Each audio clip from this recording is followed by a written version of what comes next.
Hi there. Today I'm fortunate enough to be at a property in the south of France, in the Hérault, in the Gassac Valley, Mar de Daumas Gassac, and we've been invited to a tasting of 27 of the 47 vintages that they've produced, and I just wanted to share some of those with you. So the first one that I wanted to look at is the 2001 vintage.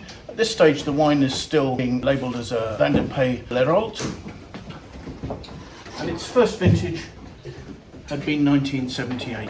So the Guilhem family had taken over the property in the early 60s, and during the 1970s had planted vines here, as I say, with the first vintage being 1978.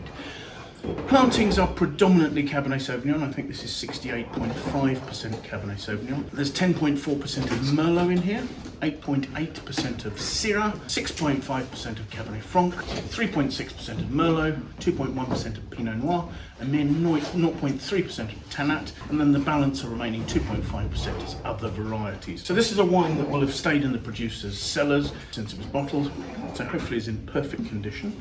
And just to look at it here, got a wine that has still quite a relatively dark ruby red colour, probably only a medium depth of that, but it doesn't seem to be particularly losing colour to the rim.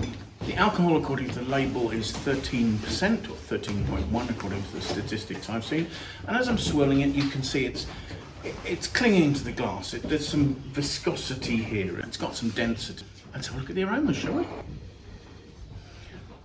On the nose there's a lovely freshness. Earlier on when I was tasting this, my note suggested that there was fresh cassis and red currant. Those notes have developed on more now. There is a sort of a mushroomy development sitting behind the fruit, but there's also a sort of a concentrated sweet licorice, a dark concentrated note on the aromas. And at the same time, there's some quite high-toned red fruit, almost floral perfumes. So let's have a taste.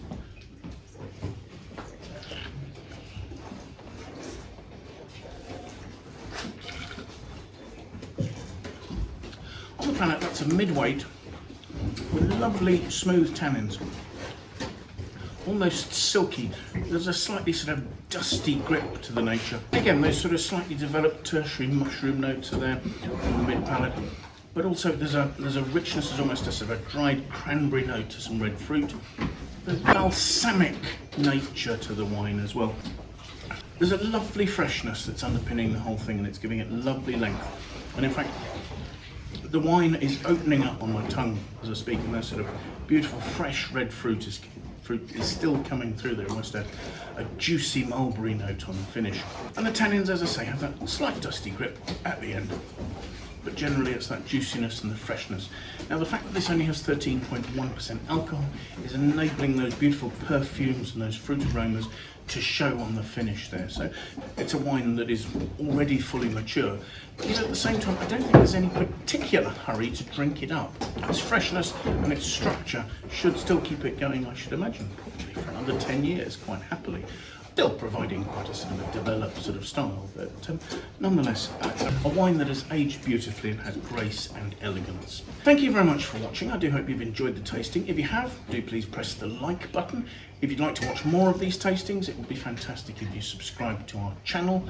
I will leave a note in the comments below so that you can find this wine on the Wine Searcher website. You can see where it's available, what its pricing is, and the background details, such as the very complex blend in the wine, is on the website there. If you have any comments you want to leave, please just pop those in the comments box below. We genuinely would love to hear what you think about the wines we're tasting, the tastings we're doing, or anything else that relates to this.